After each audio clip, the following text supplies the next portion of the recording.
right before the war, you just grabbed a day whenever you could. And then I worked there. To begin with, I was in the Air Force, and I worked out of that. And then, so I came back and then I worked at the Bantam, and then I got drafted, and then I went in the Navy. And then I came back, and I worked at the Bantam until '54. In between, I was in the Navy Reserves, and I put about 16 months in Guantanamo Bay, Cuba. And then I think in '54 they shut down. Yeah. Now, when you would deliver cars, did you deliver them to dealers, or where were you taking dealers? To dealers? Yeah, Roy Evans was a big dealer. Used to go to Baltimore, I think in Philadelphia, and then Atlanta was a big place. I kind of Evans owning it.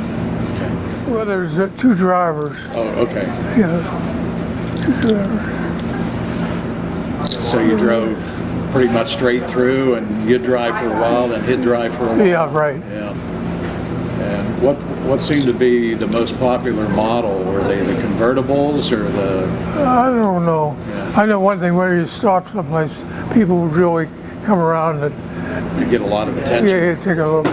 Did a lot of people know about the Bantam car then, or? Not too much, Not too many? So you guys would have to stay overnight somewhere, wouldn't you? No, No? Just drive straight and they through? never stayed in a motel. Really? You start and then you drive. The high roads weren't as good as they were now, and like even to this day, I know how many miles it is to Atlanta, Georgia, or Philadelphia, or Baltimore, or something like that. And I remember those days. See, I spent more years in the tool room, doing the tool and die work than I did the driving. Yeah. Like you say, it more or less was a part-time job.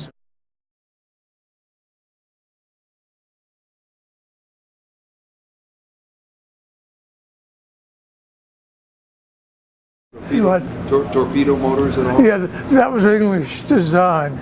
See, and Butler was just full of English people.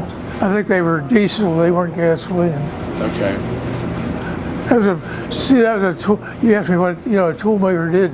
Well, that's what they do. They had to make special fixtures and stuff to make that torpedo. The head for it and everything. Okay. So you liked? Did you like the tool room job It better? was more challenging. Yeah, more challenging. Yeah. See, when I first got out of high school, I worked at AK Steel, and I just couldn't see piling sheets. See, I ended up at Oberg's, and never a dull day.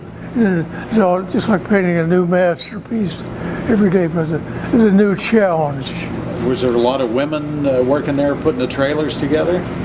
A certain amount.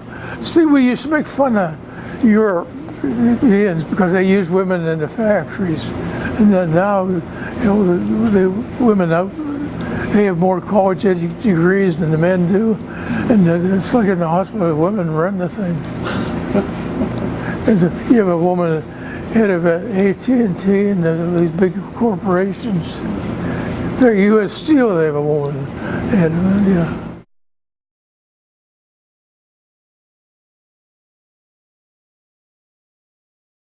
Well, they were both hard workers, and they were loyal employees. So that, they, like when in order to meet that Jeep deadline and they'd work their butt off, and they only paid maybe, 50 or 70 cents an hour.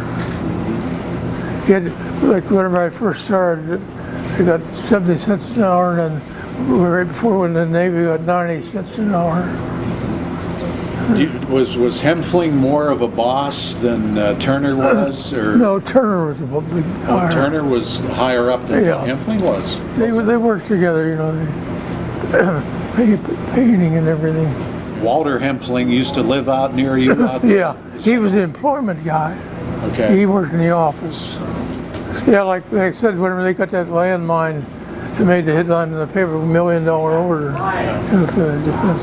Now, what was that made out of? A casting? Yeah, it was just stamping at the top and the bottom, and then they had a fuse in the center, and then like the Army, you had to package them a certain way and everything.